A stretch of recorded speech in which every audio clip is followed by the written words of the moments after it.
New this morning, encouraging news in the fight against AIDS. For the first time, an experimental vaccine has prevented infection with HIV, cutting the risk by more than 31%.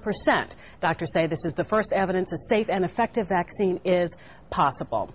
Well, 3% of D.C. residents are HIV positive, 3% more than in Lagos, Nigeria. Today, actor and longtime AIDS advocate Blair Underwood is in town to help open a free HIV clinic on K Street Northwest. And we've already gotten out of the way. My stomach hurts, my palms are sweaty, because this is Blair Underwood. How are you?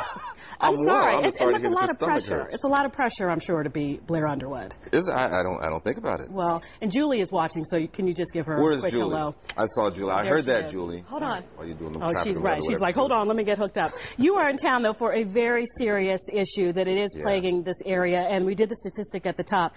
The rate of AIDS, HIV here, 3% higher than in one of the most hard-hit areas in the world in Nigeria. Really no excuse for the rate here in D.C. I mean, it's our nation's capital. The rate here in D.C. is the highest of any city, I mean, D.C., in the United States, which is unheard of. So, right. Yeah, today is the opening of the clinic, the AHF, AIDS Healthcare Foundation Clinic. It's a free clinic. Yes. People can have access. And part of the problem is there's not enough access, not enough education. I think people are still in denial. It's still kind of that dirty little secret, and it's 2009. It's too late for that. People are dying, and the numbers are astronomical and staggering. And let's not be too humble. It's the AHF Blair Underwood Healthcare Center. Oh, well, see, I'll let you say okay, well, and it is opening up today at 10. And I've read up on some of the things that this clinic does, and they have many centers, 21 or so, across the country. And you can walk in, and you can get tested, and you can get treatment or set on the path to treatment. That is extremely powerful. It's extremely powerful, and it's free testing, number one. And see, nowadays people forget, you know, now you can test and find out what your status is within 20 minutes or so.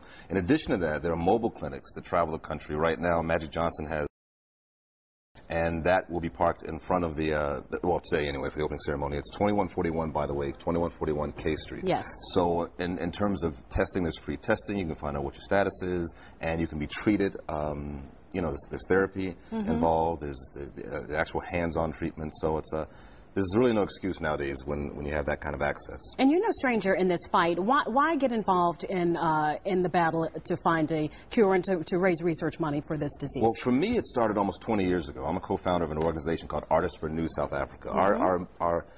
Our objective has changed over the last few years, of course, towards AIDS and HIV, and just seeing that firsthand to see how many kids have been orphaned by AIDS in South Africa, it just, you know, I'm a sucker for kids. It just kind of touched my heart. So that's where it started 20 years ago. My involvement with AHF on the prevention and treatment front has been, you know, the last year and a half, and a couple campaigns that have been very effective. And, you know, I should say I'm just honored that they would even allow me to associate my name with the clinic, but it's just it's too important. It's affecting and has affected from the beginning AIDS and HIV, the African American community, and poor and minority communities just disproportionately. So I happen to be a member of that community. Well, not necessarily poor, but no, the chocolate side.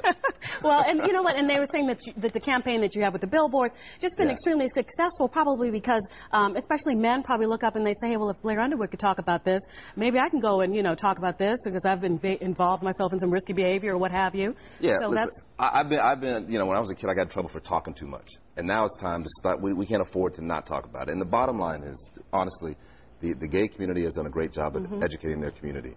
Heterosexual community, not so much. And that was my thing when I spoke to AHF. I said, listen, we need to broaden the narrative, let people know you can't not talk about it anymore. It's affecting everybody, every level of society. Well, I mean, kudos to you. And it is 2141 K Street. First, I was a little, you know, I couldn't really get that out, but that is the address. And the testing doesn't start, though, until next week. Today is the groundbreaking, and you will be there. That's right, 10 o'clock this morning, 2141 K Street. Okay. Really nice to see you. I hope your stomach feels better. I'm calming down a little bit. Can you stay a while? I'm going to hang out. Okay, well, now I feel better all the time. Tony, over to you.